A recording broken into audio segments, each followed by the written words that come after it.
তারেক রহমানকে স্বাগত জানাতে ঢাকা আসছেন বিএনপি নেতা কর্মীরা। দেশের বিভিন্ন প্রান্ত থেকে আমাদের সহকর্মীরা যুক্ত হবেন, সেই খবরাখবর আমরা জানব। শুরুতেই ঢাকা চট্টগ্রাম মহাসড়কের সাইনবোর্ড এলাকা থেকে যুক্ত হচ্ছেন সহকর্মী আমির হুসাইন স্মিথ। স্মিথ, আপনি তো রাজধানীর একটি প্রবেশদ্বারে আছেন। সকাল থেকে বিএনপি নেতা কর্মীদের কোনো বহর চোখে পড়েছে কি? তারা কি বলছেন? কারোর সাথে কথা হয়ে থাকলে জানাবেন।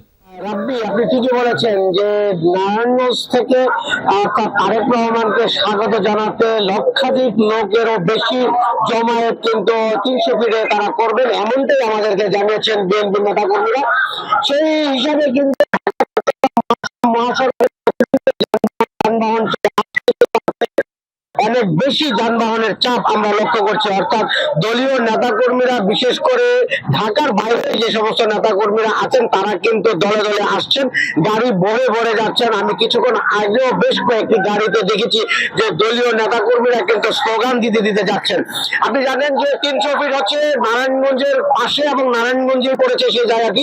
সে কারণে কিন্তু নারায়ণগঞ্জের নেতাকর্মীরা এখনই যাচ্ছেন না, হয়তো তারা আগামীকাল সকাল থেকে তারা তারেক রহমানকে স্বাগত জানাতে যে সমাবেশ বা সংবর্ধনার আয়োজন করা হচ্ছে সেখানে তারা যাবেন। এবং তারপর নারায়ণগঞ্জ থেকে সেই জায়গা, অর্থাৎ যে জায়গাটি ভেন্যু করা হয়েছে 300 ফিট, সেটি খুব বেশি দূরে নয়। নারায়ণগঞ্জ শহর থেকে যেতে তাদের 1 ঘন্টা বা 2 ঘন্টা লাগে, এই কারণে তারা আগামীকাল যাবেন। কিন্তু ঢাকার আশেপাশে যে সমস্ত জেলাগুলো আছে, চাঁদপুর, কুমিল্লা, ফেনী, নোয়াখালী সহ লক্ষ্মীপুর সহ বিভিন্ন জেলা থেকে কিন্তু দলে দলে মানুষ এই 300 ফিটের রাস্তায় আসছেন এবং তারা বিভিন্ন এবং তাদের আসছেন। তারা বলছেন যে আসলে দীর্ঘ 17 বছর পর বিএনপির ভারপ্রাপ্ত চেয়ারম্যান তারেক রহমান ঢাকায় আসছেন, তাকে এক নজর দেখার জন্য নেতা কর্মীরা আসলে ভিড় করছেন। তারা বলছেন তাদের প্রিয় নেতা আসবেন, তাদের উদ্দেশ্যে বক্তব্য রাখবেন এবং বেগম খালেদা জিয়া অসুস্থ, তাকে দেখতে যাবেন।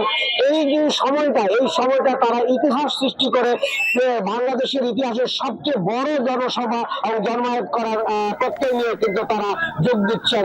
রাব্বি, স্মিথ, আপনাকে ধন্যবাদ।